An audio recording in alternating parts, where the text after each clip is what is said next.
Hello everybody.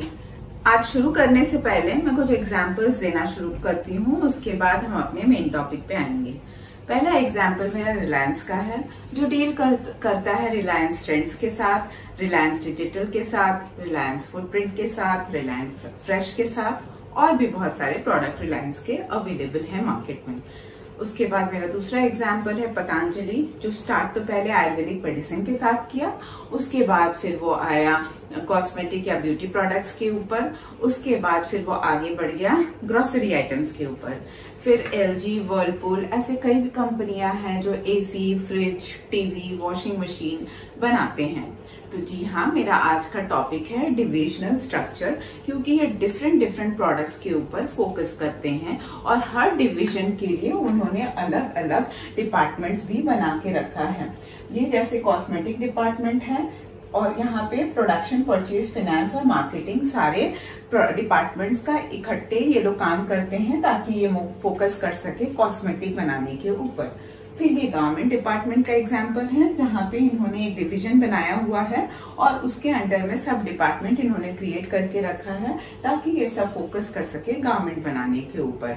तो ऐसा होता है कि गवर्नमेंट के लिए ये परचेज ऑफ रॉ मटेरियल करते हैं, फाइनेंस के लिए पूरा गवर्नमेंट का फाइनेंस की देखभाल करते हैं, इनका मार्केटिंग, इनका प्रोडक्शन, सबका जिम्मा उसी डिवीजन के सब डिपार्टमेंट्स में होता है।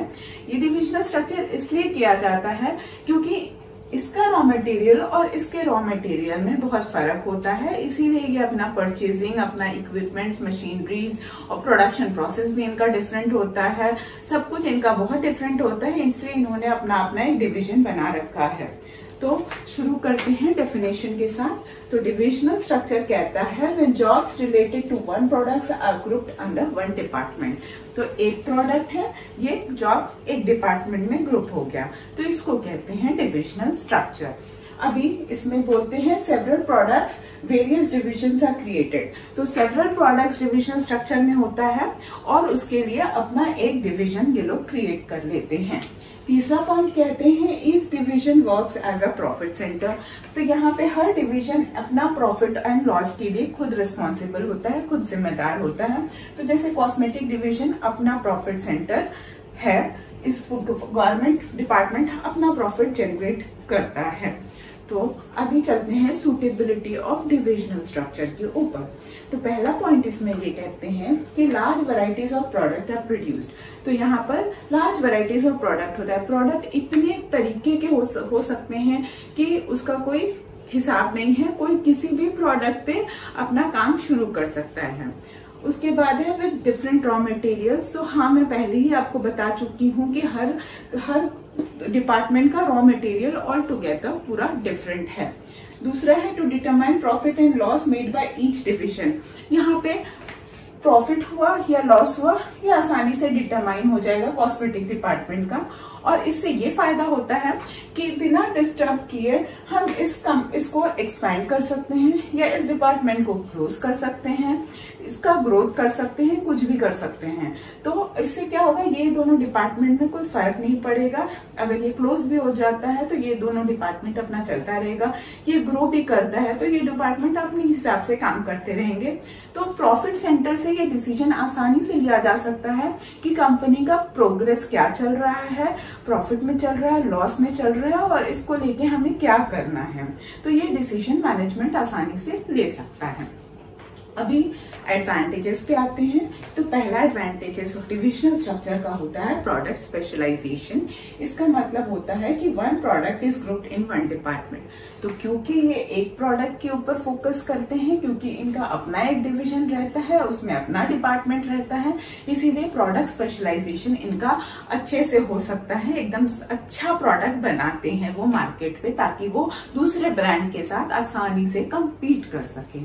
अभी नेक्स्ट है ग्रेटर अकाउंटेबिलिटी। इसका मतलब होता है each product department is treated as profit centre. जो मैं पहले ही बोली हूँ कि ये अपना प्रॉफिट सेंटर है या अपना प्रॉफिट सेंटर है, तो इसका लॉस हो या प्रॉफिट हो, ये अपना अकाउंटेबिलिटी लेगा, ये अपना रिस्पॉन्सिबिलिटी लेगा, ये अपना क्रेडिट या डिस्क्रेडिट, प्रॉफिट होने से क्रेडिट या लॉस होने से डिस्क्रेडिट लेगा और ज्यादा अकाउंटेबल रहेगा कि ये क्यों नहीं हो पाया, ये क्यों अचीव हो पाया इसके लिए। तो ये बहुत बड़ा एडवांटेज रहता है।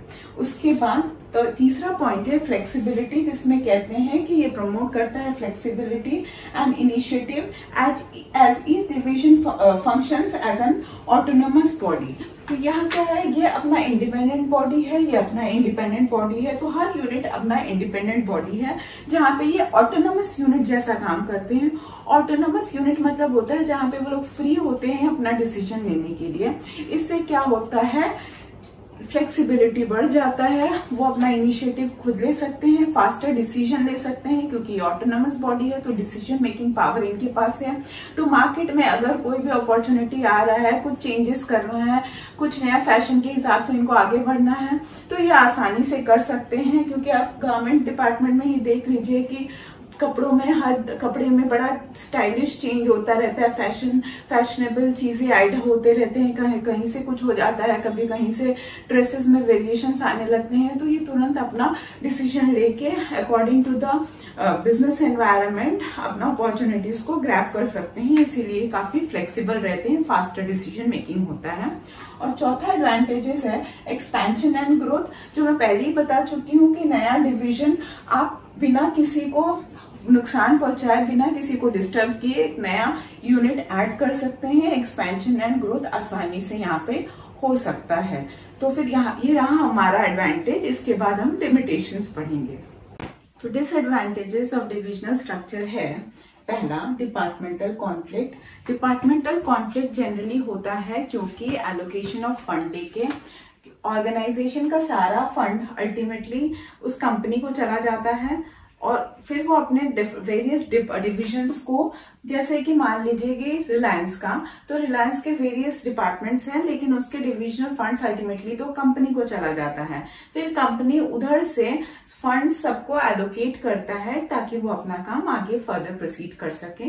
तो इस एलोकेशन ऑफ फंड्स को लेके झंझट हो सकता है, झगड़ा हो सकता है, कॉन्फ्लिक्ट अराइज हो सकता है, क्योंकि उनको लगता है कि अगर मैंने ज्यादा प्रॉफिट जनरेट किया तो मुझे ज्यादा फंड मिलना चाहिए। तो ये एलोकेशन ऑफ फंड के लिए थोड़ा कॉन्फ्लिक्ट होने का चांसेस रहता है। दूसरा पॉइंट है कॉस्टली।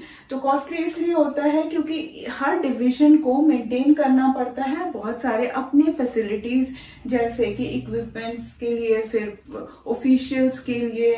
तो फिर इसलिए क्या होता है कि इनमें बहुत ज्यादा फंड इन्वेस्ट करना पड़ता है, तो ये बहुत ज्यादा कॉस्टली हो जाता है। सब एक्सपर्ट्स अलग अलग रखने पड़ते हैं, इनको रॉ मटेरियल अलग रखना पड़ता है, तो हर चीज जो अलग अलग इनको करना पड़ता है, इसकी वजह से बहुत कॉस्टली हो जाता है। और डुप्लीकेशन ऑफ एक्टिविटीज भी बहुत ज्यादा होता है, क्योंकि कहीं का भी प्रोडक्ट कहीं पे भी यूज नहीं कर सकते, या कोई भी जो काम कॉमन होता है वो भी ये अपना अलग अलग ही करते हैं। और तीसरा डिसएडवांटेज है इग्नोर ऑर्गेनाइजेशनल इंटरेस्ट। तो यहाँ पे क्या होता है, हर डिवीजन अपने प्रोडक्ट के ऊपर फोकस करता है, तो उसको अपना इंटरेस्ट ही मेन दिखता है, अपने प्रोडक्ट पे ही वो आगे बढ़ते रहते हैं। और वो जो उस कंपनी का हिस्सा है वो चीज को वो इग्नोर कर देते हैं, बस वो अपने प्रोडक्ट पे ही फोकस करते हैं, उनको अपना ही चिंता लगा रहता है अपने डिवीजन का। तो ये हमारे तीनों डिसएडवांटेजेस हैं। धन्यवाद।